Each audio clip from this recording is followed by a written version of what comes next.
A day that should have been filled with the simple joys of a new school year turned into a scene of unimaginable horror in South Minneapolis. The community of Annunciation Catholic School gathered for a morning mass, a tradition meant to mark the first week of classes with peace and prayer. Instead, that peace was violently shattered.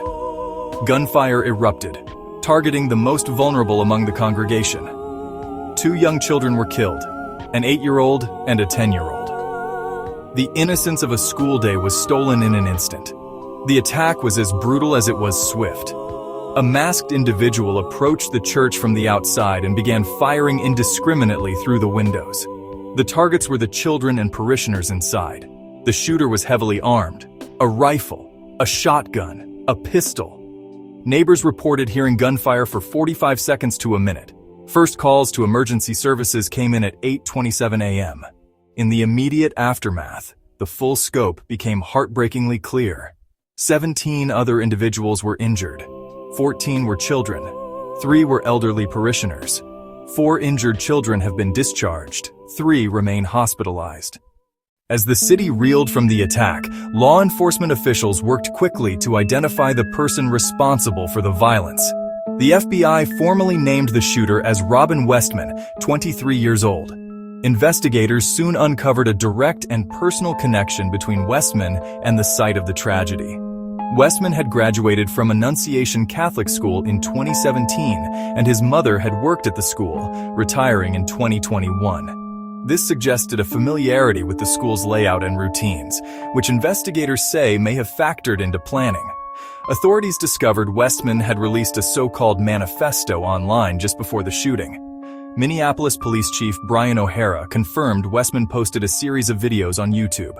Those videos contained disturbing writings, offering a chilling glimpse into the shooter's mindset. The content included anti-religious sentiments, specifically targeting the Catholic faith. The manifesto immediately became critical evidence as investigators worked to understand motive. The writings also showed racist material and anti-Semitic material, revealing a broad ideology of hate. The manifesto referenced past mass murderers, including Adam Lanza. That idolization is a pattern investigators have noted and are now examining closely. The digital trail paints a roadmap of radicalization. Law enforcement confirmed the shooter died by suicide at the scene. In the face of such profound loss, the Minneapolis community has come together to mourn, to support one another, to begin the difficult process of healing. The attack is being investigated by the FBI not just as a mass shooting, but as an act of domestic terrorism and a hate crime. FBI Director Kash Patel made the designation clear, stating that the agency was treating it as a hate crime targeting Catholics. This classification stems from the evidence found in the shooter's manifesto and the specific targeting of a Catholic church during Mass. The nature of the attack has sent a chill through religious communities, who see it as an assault on the fundamental right to worship in safety. The deliberate targeting of a religious service filled with children has been condemned by leaders across the country. Cardinal Blase Kupich highlighted the horrific circumstances of the attack, noting that it occurred at a Catholic school and that the gunman shot through the windows of a church where children and their teachers were praying. This violation of a sacred space, a place meant for sanctuary and peace, has amplified the sense of outrage and grief. The designation of the shooting as a hate crime underscores the belief that this was not a random act of violence, but a premeditated assault fueled by a specific and hateful ideology directed at a particular faith group. As evening fell on the day of the shooting, residents across the Twin Cities area gathered to hold vigils. A large public vigil was held at the Academy of Holy Angels, drawing a crowd of approximately 1,500 people who filled the school's gymnasium to capacity, with attendees lighting candles and placing flowers, balloons, and stuffed animals in tribute to the young victims. As Minneapolis awakens to the days following this tragedy, the focus remains on the victims and their families. The 2 children who were killed leave behind grieving parents, siblings, classmates. The world they knew is irrevocably altered.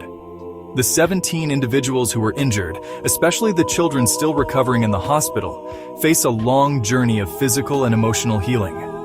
Students, teachers, staff, parents, the path forward will require immense support, patience, and compassion. The investigation continues, with local and federal law enforcement working together. The FBI's involvement means agents will be delving deep into the shooter's background and tracing a digital footprint for potential contacts or influences.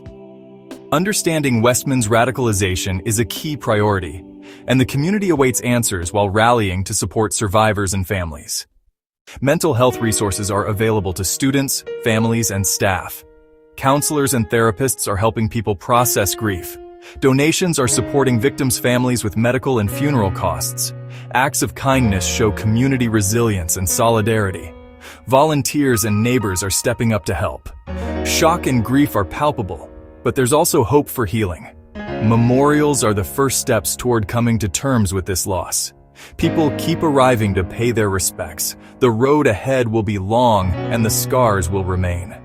Still, there is determination to build a community that is stronger, more compassionate, and more united. The focus now turns to supporting one another and to slowly, carefully, beginning to heal. This community will carry the memory forward, together. For now, they mourn, remember, and support those in need. We will update this story as more information becomes available. If you or someone you know needs help, contact local support services. Sources: Fox 9, CNN, Star Tribune, KARE 11, NBC News.